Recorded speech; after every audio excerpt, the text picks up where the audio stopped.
Dans plusieurs villes du Maroc, depuis 12 semaines, un mouvement de contestation et une grève touchent le corps enseignant.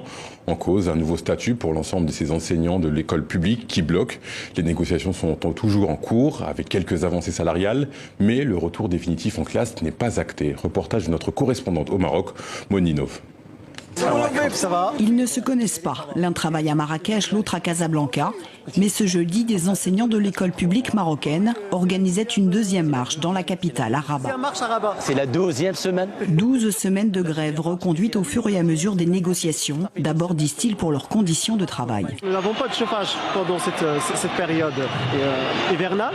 Vous savez qu'on est à 45, 48 élèves par classe. Notre métier, c'est un métier pénible. Et les conditions dans lesquelles on travaille, ce sont des conditions critiques. Des conditions qui empirent, assure-t-il, avec le nouveau statut unifié des enseignants, validé à la rentrée par le gouvernement. Avant, il existait plus de 10 statuts différents.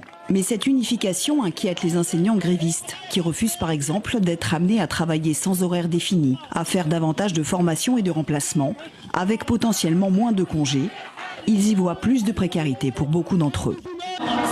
Ce qu'on demande, c'est un effort sérieux du gouvernement pour supprimer ce statut.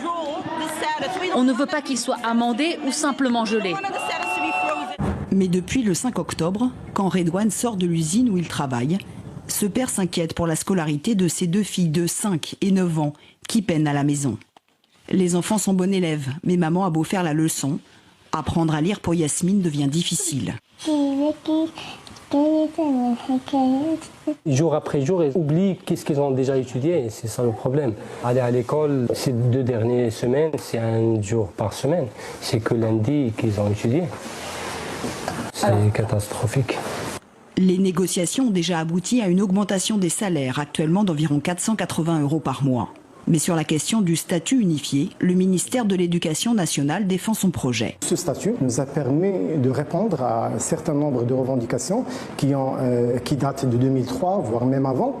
Je citerai à titre d'exemple la promotion de plus de 80 000 enseignants au grade exceptionnel, la régularisation aussi de la situation financière et administrative de plus de 140 000 cadres. Les négociations se poursuivent avec une date butoir, le 15 janvier.